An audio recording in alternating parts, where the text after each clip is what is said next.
Hi, I'm Old Norse specialist Dr. Jackson Crawford.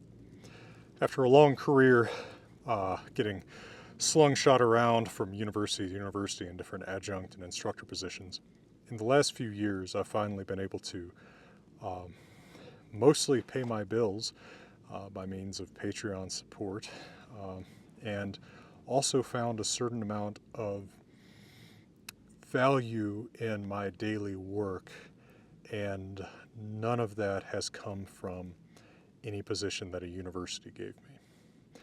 Instead, it's come from embracing a perception of myself not as a failed tenure-track professor, which so many adjuncts think of themselves as, but as a success at something else, a success at being an educator.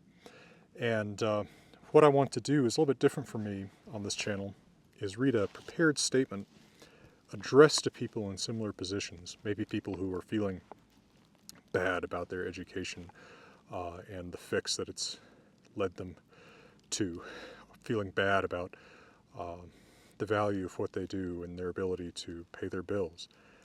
And what it is a call for adjunct instructors to not define themselves narrowly by the rules that the university wants to prescribe for us as what I call the unappreciated hall monitors of the ivory tower, but instead to step out of the university and bring all the cool things that we know to the public and to forge a career path that way. So here's that statement.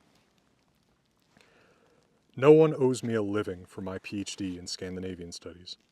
It's on me to figure out if there's something of value in that I can trade on to pay my way through this world. Universities are no help in this regard.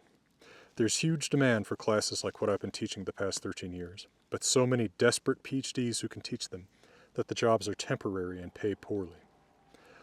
Often, the tuition revenue that we generate is redirected to tenured faculty teaching 1 or 2 classes a year, or to admin.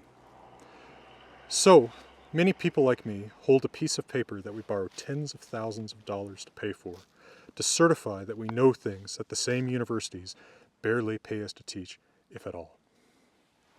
At the same time, the public is fascinated by the very information we have, but is busy making a living and isn't going to pay what we gave up and treasure an opportunity to learn it how we did. And yet, consumed by the hope for stability and validation in tenure-track jobs that we'll never get, we are spending all of our spare hours writing articles for journals no one reads on subjects only the most insulated pedant could care about.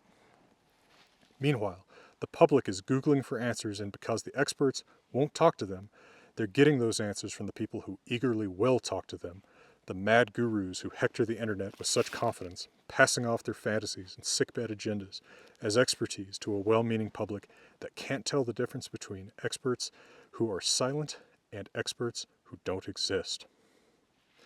But what if we cut out the middleman? What if instead of insisting that students pay thousands of dollars to other people in order to have access to our knowledge, we offered it to them directly? Sure, they won't get a degree in it that way, but what's the point of getting a degree in it when there's no career for people like us who have a degree in it? Academics are always asking people to adapt to new ideas. Isn't it time for us to adapt to a new concept of ourselves as educators? If the purpose of the humanities is to produce well-rounded citizens of the Republic, aren't we answering a higher call by using the internet to reach every one of them who wants to learn, instead of pursuing a narrow career as the transient and unappreciated hall monitors of the ivory tower? Please, if you also see how that tower is crumbling, join me in this rescue effort. Help me get good information out of the ivory tower before it's rubble and we're just the bones beneath it. From beautiful Colorado, let me wish you all the best.